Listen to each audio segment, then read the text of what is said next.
श्री सद्गुरु महाराज की जय। श्री सद्गुरु महाराज की जय। श्री सद्गुरु महाराज की जय। 20वीं सदी के संत सद्गुरु के चरणों में वंदना करते हुए आगे कार्यक्रम को बढ़ाएंगे। मंगल मूर्ति सद्गुरु मिलवे सिरवाधार, मंगलमय मंगल करण बिनवो बारंबार। धन्य धन्य सतगुरु सुखदा महिमा कही न जाय। जो कछु कहूँ तुमरी कृपा मोते कछु न बताय। बंदम गुरुपद कंज कृपा सिंधु नर रूप हरि। महामोहतम कुंजा सुबचन रवि कर निकर। श्री सद्गुरु महाराज की जय।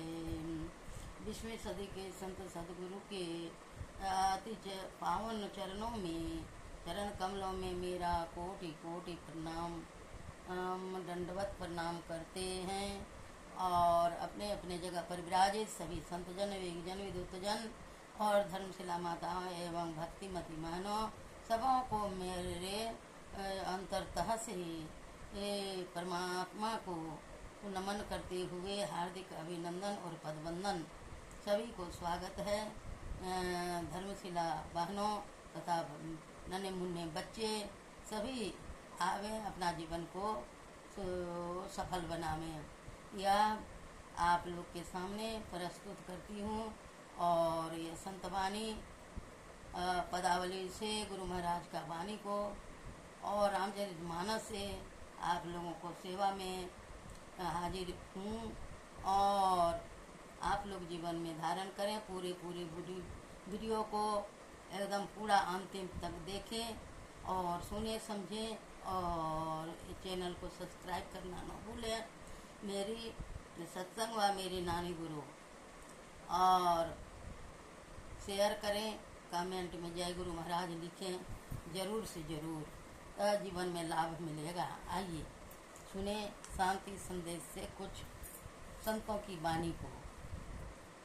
श्री राम जी तो साधु स्वभाव के हैं। वे राज्य के भूखे नहीं हैं। उन्हें जब पता चलेगा कि छोटे भाई भरत को युवराज पद मिल रहा है तो उन्हें बड़ा हर्ष होगा। मैं भरत को राजा बना दूंगा, लेकिन दूसरा वरदान तो जो तुमने मांगा है श्री राम के वनवास का, उसके बदले मैं तुम कुछ और मांग लो और श्री राम जी के वन गमन का हठ छोड़ दो।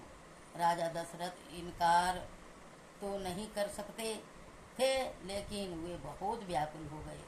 अपने मुख से उन्होंने श्री राम को नहीं कहा कि तुम वन चले जाओ। जब श्री राम को सब बातों का पता चला तो वे स्वयं पिता श्री के पास समीप आए और चरण स्पर्श करने के बाद बोले, आप थोड़ी सी बात के लिए इतने दुखी क्यों हो गए? जंगल में तो संत महात्मा रहते हैं, ध्यान तपस्या करते हैं। संतों के दर्शन तो बहुत पुण्य से होती है। पुण्य पुंज बिनु मिले ही न संता। जब बहुत पुण्य का संग्रह हो जाता है तब संत महात्माओं के दर्शन होते हैं। जंगलों में जाकर मुझे संतों के दर्शन होंगे, उनके उपदेश सुनने का मौका मिलेगा, फिर उनकी कुछ सेवा करने का भी सौभाग्य प्राप्त होगा। वहाँ जाने से सब तरह से मेरा कल्याण ही कल्याण होगा से हित ही हित होगा। आप इतने दुखी क्यों हो रहे हैं? 14 वर्षों का समय तो कोई अधिक नहीं है। यह अवधि बीत जाने पर मैं फिर आपकी सेवा में उपस्थित हो जाऊंगा। ऐसा कहकर और पिताश्री को ढाढ़स बंधाकर श्री राम जंगल चले गए। अब देखिए, सोचिए क्या हो ऐसा पुत्र आज देखने में आता है। कोई व्यक्ति अपने पुत्र से कहे कि तुम घर से निकल जाओ, जंगल चले जाओ, वह भले ही घर में नहीं रहेगा, चला जाएगा दिल्ली, पंजाब, किसी दूसरे शहर में, लेकिन जंगल हरगिज नहीं जाएगा। श्री राम को तो पिता का आज्ञा का अक्षरश पालन करना था। वे भला किसी दूसरे नगर कैसे जा सकते थे? सीता जी उनसे कह सकती थी कि आप जंगल में क्यों जाएंगे, ये चलिए मेरे जी के पास, वे राजा हैं, हम उन्हीं के पास रहेंगे। लेकिन उन्होंने भी ऐसा नहीं कहा। वे स्वयं श्री राम के साथ जंगल जाने को तैयार हो गई। अपने पत्नी धर्म का उन्होंने निर्वाह किया। पत्नी कैसी होनी चाहिए, पुत्र कैसा होना चाहिए, इसका आदर्श श्री राम और माता सीता ने अपने आचरण से प्रस्तुत किया। लक्ष्मण जी को जब यह जानकारी हुई कि भगवान श्री राम जंगल जा रहे हैं, तो वे भी व्याकुल हो उठे और जेठ भ्राता से बोले, मैं आपका सेवक हूँ, छोटा भाई हूँ। जन्म के आज तक मैं आपसे अलग नहीं रहा। आप जंगल जा रहे हैं तो मुझे भी अपने साथ ले चलें। श्री राम ने उन्हें भी बहुत समझाया कि शत्रुघ्न और भरत अभी ननिहाल में है। अगर तुम भी मेरे साथ जंगल जाओगे तो यहाँ कौन रहेगा, माता पिता की देखभाल कौन करेगा। लेकिन जब लक्ष्मण जी ने किसी तरह नहीं माना और अपने साथ ले चलने की विनती करते रहे, तो श्री राम ने कहा, अच्छा नहीं मानते हो तो चलो, लेकिन अपने माता से आज्ञा ले लो। लक्ष्मण जी जब अपनी माता से आज्ञा लेने पहुँचे तो माता ने भी उन्हें नहीं रोका। वे कह सकती थी कि श्री राम को जंगल जाने का आदेश हुआ है, तुम्हें तो नहीं। तुम मुझे और अपनी पत्नी को छोड़कर कहाँ जाओगे। लेकिन उन्होंने भी ऐसा नहीं कहा, बल्कि यह कहा कि श्री राम जहाँ जाएंगे उनके साथ तुम्हें भी वहीं जाना चाहिए, क्योंकि जहाँ राम है वही अयोध्या है। लेकिन ध्यान रखना, स्वप्न में भी श्री राम को कोई दुख न हो। उत्तर में श्री लक्ष्मण जी ने कहा, माँ, जब तक मैं जगा रहूँगा श्री राम को कोई दुख न होने दूंगा। लेकिन तुम कहती हो कि स्वप्न में भी उन्हें दुख न हो, तो मैं वनवास के 14 वर्षों में कभी सोऊंगा ही नहीं। और सचमुच लक्ष्मण जी 14 वर्ष तक सोए ही नहीं। जंगल में श्री राम जहाँ जहाँ जाते वहीं वहीं लक्ष्मण झोपड़ी बनाते और कंद मूल का प्रबंध करते, तथा श्री राम और सीता जी को कोई कष्ट न होने देते। उनकी दिन रात पहरेदारी करते थे। उन्होंने छोटे भाई का आदर्श रूप प्रस्तुत किया। कैकेयी ने अपने पुत्र भरत जी के लिए राज की मांग की थी, लेकिन भरत जी राजा नहीं बने। पुत्र वियोग के कारण राजा दशरथ के शरीर त्याग देने के बाद भरत जी ननिहाल से वापस आए। श्री राम के जंगल चले जाने तथा पिता के अचानक देहांत से वे व्याकुल और उद्विग्न हो गए और कहने लगे, इस अनर्थ का कारण मैं ही हूँ। मेरा जन्म ही न होता तो मेरी कुमाता मेरे लिए राज ही मांग न करती, श्री राम को जंगल न जाना पड़ता और पुत्र वियोग से मेरे पिताश्री की ये असमय मृत्यु न होती। सारे अनर्थों के मूल मैं ही हूँ। जब तक मैं भगवान श्री राम के चरणों में उपस्थित नहीं होऊंगा, तब तक मुझे चैन न मिलेगा। अतः कल प्रातःकाल ही मैं वन के लिए प्रस्थान करूंगा। भरत जी की बात सुनकर राज्य के जितने भी लोग थे, सभी उनके साथ वन जाने को तैयार हो गए। अनेक रथ, सेना और दल बल के साथ सभी ने प्रस्थान किया। भरत जी पैदल ही चल रहे थे। माता कौशल्या ने कहा कि पुत्र, इतने लोगों में बच्चे, महिलाएं और वृद्ध भी हैं। वे जंगलों की कठिन राह में पैदल न चल सकेंगे, लेकिन तुम्हारे संकोच के कारण वे भी पैदल चल रहे हैं, अतः तुम रथ पर सवार हो जाओ। भरत जी ने कहा, माता, आप मुझे रथ पर चलने को कह रही हैं, लेकिन मेरी स्वामी श्री राम तो पैदल ही इस मार्ग से गए होंगे। स्वामी जिस राह पर पैदल जाएं उसी पर सेवक रथ से चले। यह सेवक का धर्म नहीं है। सेवक का क्या धर्म है, यह भरत जी ने बताया। सिरन सिरग भर जाऊं उचित असमोरा, सबते सेवक धर्म को कठोरा। कितनी श्रद्धा भक्ति थी, इससे सभी परिचित हैं। वे श्री राम के पास पहुंचकर उनके चरणों में गिर गए और कहने लगे, आप सब कुछ जानने वाले हैं, सारे अनर्थों का कारण मैं ही हूँ। आप मेरे अपराध क्षमा कर दें और वापस अयोध्या चलने की कृपा करें। श्री राम ने उन्हें समझाया, हे भाई, प्रेम छिपाए नहीं छिपता। तुम्हारे हृदय में मेरे लिए कितनी प्रीति है, कैसा अगाध स्नेह है, उसे मैं अच्छी तरह जानता हूँ। तुम मन में दुख मत करो। जिन पिताश्री ने अपने वचन की रक्षा के लिए प्राण त्याग दिए, हम उन्हीं की संतान हैं। हमें चाहिए कि उनकी बात खाली न जाए, हमें उनके आदेश का पालन करना चाहिए। इसीलिए मैं चाहता हूँ कि 14 वर्षों तक जंगल में रहूं और तुम राज का संचालन करो। भरत जी ने कहा, प्रभु, सेवक का यह धर्म नहीं कि अपने सुख के लिए वह स्वामी को बाध्य करे। तो वैसे भी मैं आपका अनुज हूँ, आपको आदेश नहीं दे सकता।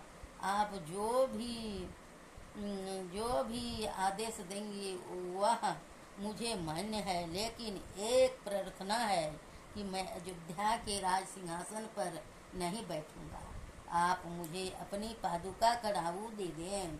श्री राम जी पादुका हुए अपने साथ अयोध्या ले आए और उसे ही सिंहासन पर रखकर सेवक की भांति 14 वर्षों तक राज का संचालन करते रहे। भरत जी चलते चलते श्री राम से कह आए, अगर आपके लौटने में 14 वर्षों में एक दिन भी अधिक हो गया तो आप मुझे जीवित न पाएंगे। भ्रातृ प्रेम का इससे श्रेष्ठ उदाहरण कहीं नहीं मिलता। श्री राम 4 भाई थे और उनमें अनन्य प्रेम था। वे सभी अलग नहीं हुए। आज के युग में ऐसा असाधारण खोजने पर भी नहीं मिलेगा। ऐसे अनूठे चरित्र हमें रामचरित्र में मिलते हैं, जिनसे हमारे ज्ञान की श्री वृद्धि होती है और हम भी सन्मार्ग का अनुसरण करने की और प्रस्तुत होते हैं। वनवास की अवधि पूरी होने के बाद जब श्री राम अयोध्या लौटे और सिंहासन पर बैठे तो उन्होंने सबों को उपदेश दिया। बड़े भाग्य मानुष तन पावा, सुर दुर्लभ सब ग्रंथ ही गावा। बड़े भाग्य मानुष तन पावा, सुर दुर्लभ सब ग्रंथ ही गावा। हमें मनुष्य का यह जो शरीर मिला है बड़े भाग से मिला है, बारंबार यह शरीर नहीं मिलता। उन्होंने आगे बताया, आकर 4,84,000 जोनि भ्रमत यह जीव अविनाशी। फिरत सदा माया कर प्रेरा, काल कर्म स्वभाव गुण गेरा। कबहु ककरि करुणा नर देही, देतई सबिनु हेतु सनेही।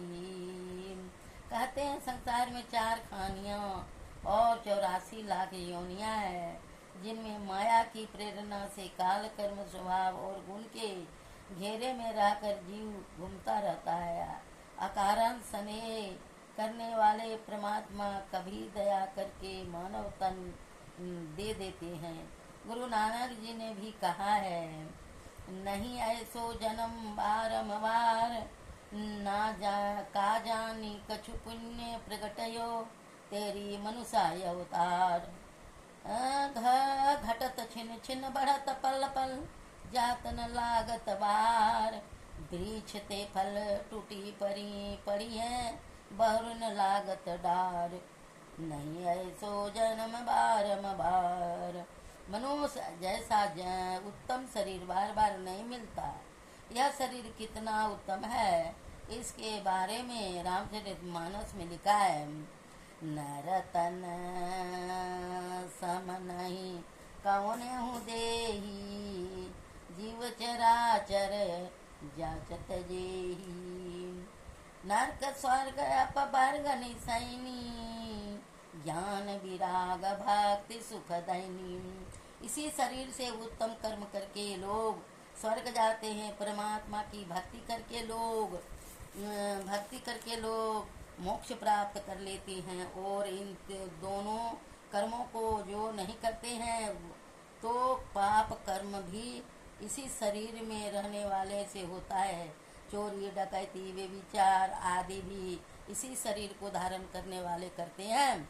पशु कहीं चोरी डकैती करने नहीं जाते, पेट की भूख शांत करने के लिए अज्ञान बस के किसी दूसरे की फसल खा ले, किंतु चोरी डकैती जैसा घृणित कार्य वे नहीं करते। पाप कर्म भी इसी शरीर से होता है और उसका फल स्वर्ग गमन नहीं होता, नरक गमन होता है। नरक में जाने का रास्ता भी इसी शरीर में है। ज्ञान विराग भक्ति सुख दैनी, ज्ञान की प्राप्ति भी इसी शरीर से होती है। पढ़ लिख कर लोग विद्वान बनते हैं, वैराग की प्राप्ति भी इसी शरीर में रहकर होती है। अन्य शरीरधारी न तो विद्वान बन सकते हैं और न उन्हें वैराग लाभ हो ही सकता है। परमात्मा की भक्ति भी इसी शरीर में रहकर उत्पन्न होती है। अन्य जीव धारियों के मन में भक्ति का भाव नहीं जगता, अतः यह मानव शरीर अत्यंत उत्तम है। यह शरीर उत्तम तो है, लेकिन बार बार ऐसा शरीर नहीं मिलता।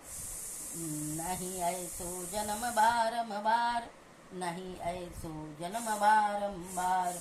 नानक देव जी ने कहा है कि मेरा कुछ पुण्य अवश्य रहा होगा कि मुझे यह मनुष्य शरीर मिला, मनुष्य शरीर प्राप्त हुआ है। यह बारंबार नहीं मिलता, लेकिन यह कितने समय तक रहेगा, सहजो बाई की वाणी में है। पानी का सा बुलबुला यह तन ऐसा हो, पानी का सा बुलबुला यह तन ऐसा हो। तिव मिलन को ठानिए रहिए ना पड़ी सोई, तिव मिलन को ठानिए रहिए ना पड़ी सोई। यह जीवन पानी के बुलबुले की तरह है। पानी का बुलबुला क्षणभंगुर होता है, वैसा ही है यह शरीर। न जाने कब नष्ट हो जाए, कोई ठिकाना नहीं है। अतः प्रभु से मिलने का दृढ़ निश्चय कीजिए। संत कबीर साहब ने भी कहा है, निधड़क बैठा नाम बिनु चेतिन करे पुकार। यह तन जल का बूंद बुदा बिनसत ही नाही बार, बिनसत नाही बार। श्री सद्गुरु महाराज की जय। आइए एक भजन पदावली से सुने हम लोग। अद्भुत अंतर की डगरिया जा पर चलकर प्रभु मिलते, जहाँ पर चलकर प्रभु मिलते। दाता धन्य धन्य जो राह लखा देते, दाता धन्य धन्य जो राह लखा देते। चलत पंथ सुख होत महा है, जहाँ अझर झरते। चलत पंथ सुख होत महा है, जहाँ अझर झरते। अद्भुत अंतर के डगरिया जा पर चलकर प्रभु मिलते, जा पर चलकर प्रभु मिलते। अमृत धौन की नौबत झहरत बड़भागी सुनते, अमृत धौन की नौबत झहरत बड़भागी सुनते। सुनत लखत सुख लहत अद्भुति में ही प्रभु मिलते, सुनत लखत सुख लहत अद्भुति में ही प्रभु मिलते। अद्भुत अंतर की डगरिया जा पर चलकर प्रभु मिलते, जा पर चल कर प्रभु मिलते। श्री सदगुरु महाराज की जय। गुरु महाराज कहते हैं अनुभव ज्ञान अद्भुत अंतर की डगरिया, अंतरतः में चलने वाले को रास्ता डगर मिल जाता है। जहाँ पर चलकर प्रभु मिलते वहाँ से चलने से प्रभु मिलते हैं। दाता सतगुरु धन्य धन्य जो राह लगा देते। दाता सतगुरु धन्य धन्य है, वह रास्ता बतला देते हैं, लखा देते हैं, जना देते हैं। चलत पंथ सुख होत महा है जहाँ झर झरते। वह सुख चलने से सुख मिलता है, वह पंथ सुख दायी है। चलत पंथ सुख होत महा है, वो चलने से महा सुख होता है।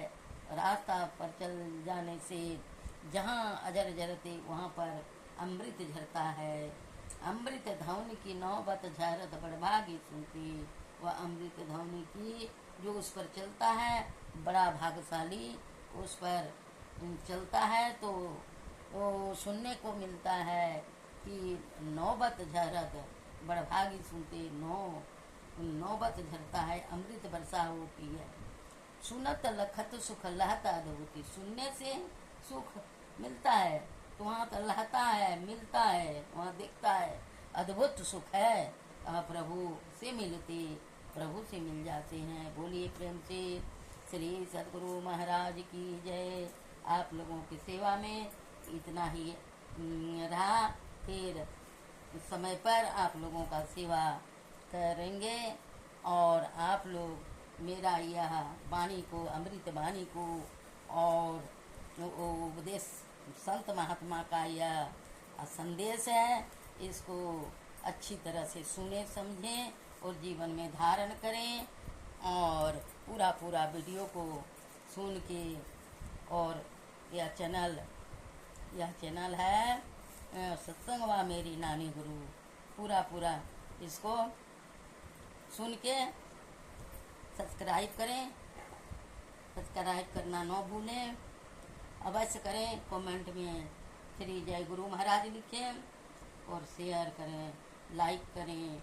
आप लोग को कल्याण हो। बहुत बहुत बधाई। श्री सदगुरु महाराज की जय।